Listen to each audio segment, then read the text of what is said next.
This video is what is enterprise and important enterprise skills.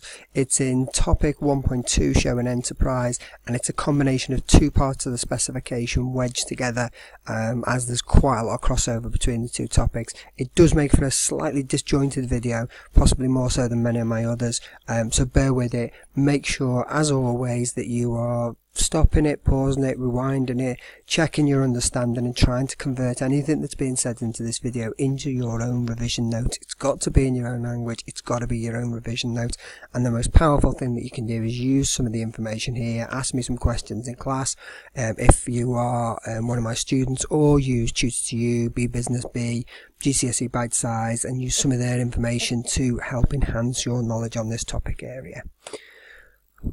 So we've got a few people who are some of the most famous entrepreneurs in the UK.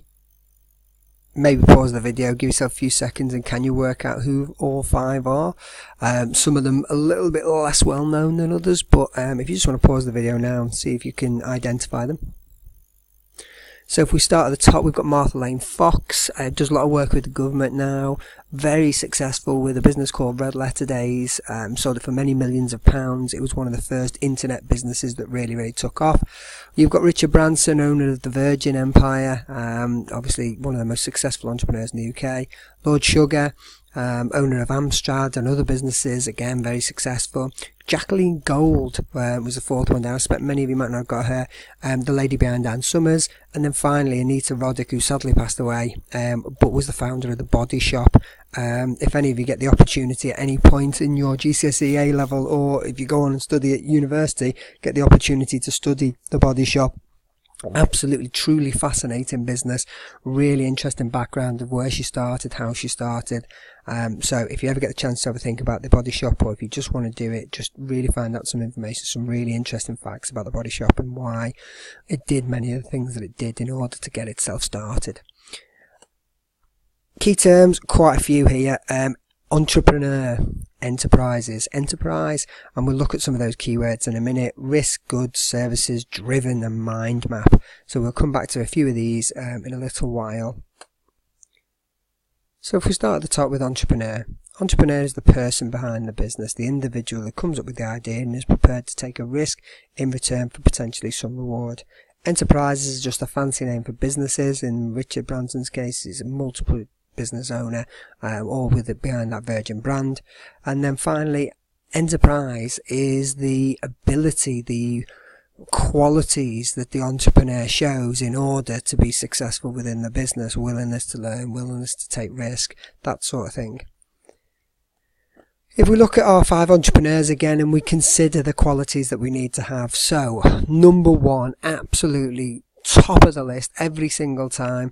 What is the quality that every entrepreneur needs to have? It has to be a risk taker. If you ask any business studies teacher why haven't they set up a business, the chances are that they are risk averse. Most teachers are quite happy to get the pension and one day just retire.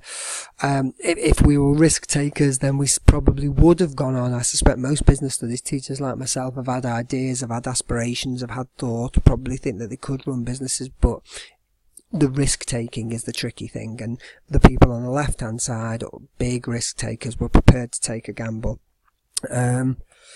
Show an initiative. I suppose it's that idea that actually if you're not the first person, if you don't grasp the opportunities when they come, and I guarantee that for most of you that an opportunity will come at some time in your life, but if you don't show initiative, if you don't take that opportunity when it comes, then it's unlikely you'll ever be a successful entrepreneur. Willingness to undertake new ventures, you have to be prepared to try new things. Seeing opportunities, being insightful, although opportunities may come in your direction, you also have to be on the lookout for them. Effective planning, so making sure that people can identify what are the next tasks, which tasks should be done in what order to make yourself super efficient. Thinking ahead, trying to identify problems before they come, and drive and determination. Now these are in no particular order other than to say that risk taking should be at the top of your list. It's probably going to be one of the first ideas that they would tackle in an exam. I'm probably right in saying that the vast majority of entrepreneurship literature suggests that risk taking is absolutely critical. Without that willingness to take risks, then entrepreneurs just don't happen. But these are the 7 things that you need to know for the exam. They are all listed on the specification. They may use slightly different terminology in the exam. They might word it slightly differently, which is why I've just talked you through all of those things. So maybe write down, if you're making a list of this in your own revision note, make sure you are absolutely clear, seeing opportunities. For example, what are you thinking? And if you're not sure, like I say, check other websites or check with me.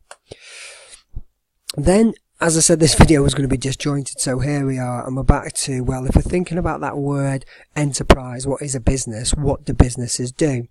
And a business is an organisation that provides goods and services, and within this enterprise topic, one of the questions that historically come up on the exam is, what is the difference between goods and services? Now, if you were taught by me, then this was something you did right back at the very beginning of the course, even though it's sort of a little bit out of sequence with regards to what the specification is suggesting. This is fundamental. It's what every student needs to know. Businesses exist to provide those goods and services. So what are goods and services? Hopefully everyone watching this video will know, but if you are not clear, goods are physical, tangible products.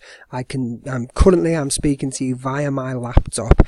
It's a tangible product. I can touch it, and I'm tapping the keys now to make this slide move on.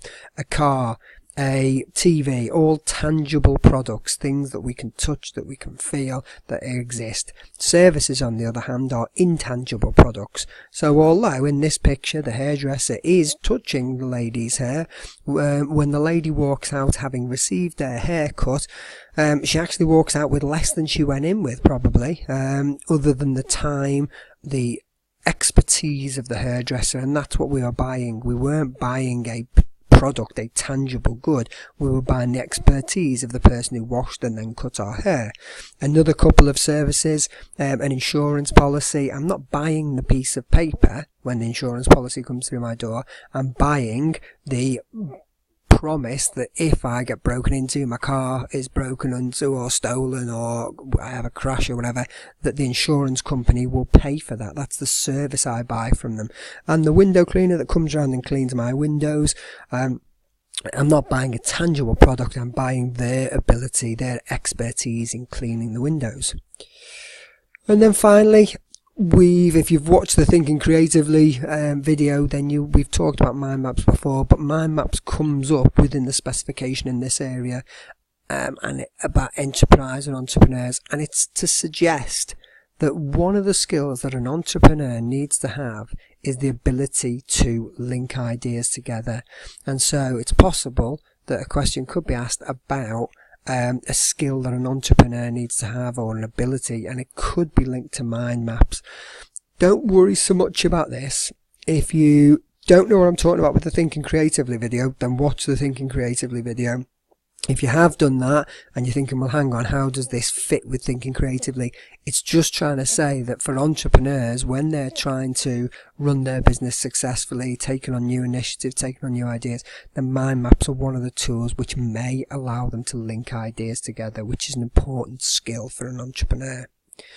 Which then leads us on to our exam practice. And if we have a look here, I'm not going to give you the answer to this question. I think this is probably the most challenging question that they could possibly come up with, or have come up with, for this topic area. Which two of the following factors would be important for a sole trader when starting up a hairdressing business?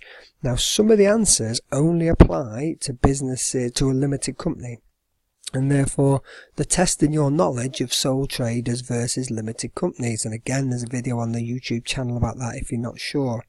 Again, because they've used the word hairdressing business, they are testing your knowledge of goods and services, because a hairdresser does not produce products, which should help you with one of the answers. Now, it's a really, really cleverly crafted question, because within it, it is testing several areas of the specifications simultaneously.